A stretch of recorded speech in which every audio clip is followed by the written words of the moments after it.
There's an old saying that haunts the history of civilizations. It is a cycle that no empire has ever escaped.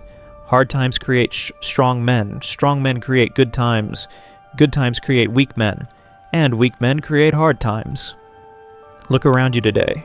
Look at the state of the world, look at the faces of the men walking down the street, and ask yourself honestly, where are we in that cycle? We are living in the age of the weak man. Never before in human history has a generation of men been so comfortable, so safe, and so entertained, and yet never have we been so fragile. Our grandfathers stormed beaches under machine gun fire. They built skyscrapers with their bare hands. They worked 16 hours a day in coal mines to feed families they rarely saw. They had calluses on their hands and iron in their spines. And us? We have panic attacks when the Wi-Fi disconnects. We are addicted to short videos on a glass screen. We are offended by words. We have traded the sword for the joystick, and the responsibility of the father for the eternal childhood of the consumer. Something has broken in the modern male soul. You can feel it, can't you? The lack of drive, the lack of purpose, the passive drifting through life. We are biologically the same as the Spartans, the Vikings, and the samurai. Our DNA is the DNA of conquerors. But psychologically, we are ghosts. We need to talk about why this happened. We need to have a brutal, honest conversation about the death of masculinity. It starts with the body. We have become a sedentary species. For 200,000 years, a man's value was tied to his physical capability. Could he hunt? Could he fight? Could he build? His body was a tiny 12 of survival. Today, we sit in ergonomic chairs for 12 hours a day. We eat processed garbage that poisons our hormones.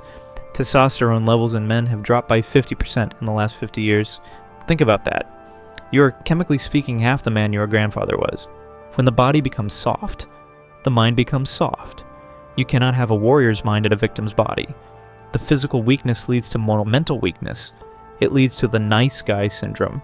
Men who are terrified of conflict, who apologize for their own existence, who smile when they should be angry.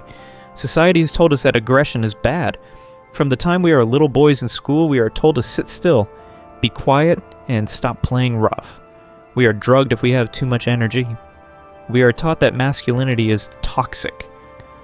We are taught that to be a good man, you must be harmless. But this is a lie. A harmless man is not a good man. A harmless man is not virtuous, he is just weak. A rabbit is not virtuous because it doesn't eat the wolf, it simply can't eat the wolf.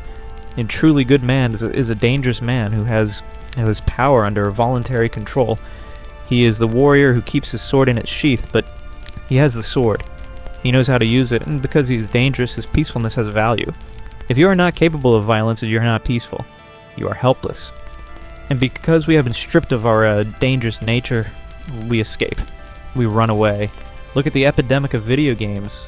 Why do millions of young men spend thousands of hours leveling up a digital character? Because in the real world, they feel like a level 1. In the game, they are heroes. They slay dragons, they save the world, they earn respect, and they get the dopamine hit of achievement, but it is fake. It is a simulation of greatness.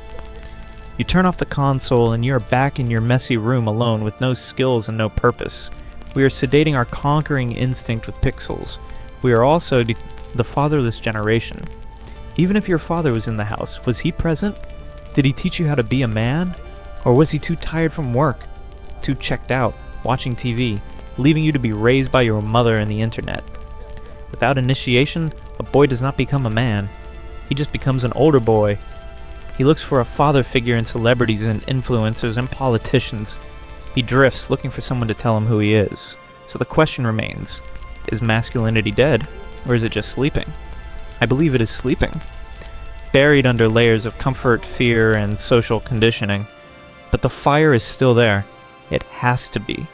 The solution is not to hate women. The solution is not to hate society. The solution is to look in the mirror and declare a war on your own weakness. You must reclaim the burden. Men are built for load-bearing.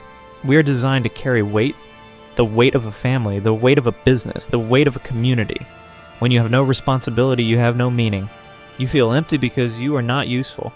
Stop asking for life to be easier. Ask to be stronger. Go to the gym. Not to look good for Instagram, but to forge your mind. And when you lift a heavy iron bar that wants to crush you and you push it back, you're teaching your nervous system that you can overcome resistance. That is spiritual practice. Stop consuming. Start creating. Stop watching other men live their lives and start living yours. Embrace your aggression. Do not let it control you, but do not kill it. Channel it. Use that energy to build a career, to protect your family, to discipline yourself. The world is changing. The good times are ending. The economy is shaking. Conflict is rising. The illusions of safety is cracking.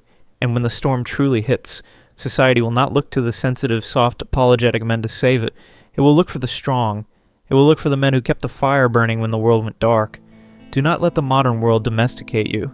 Do not let them turn you into a house cat when you were born to be a lion.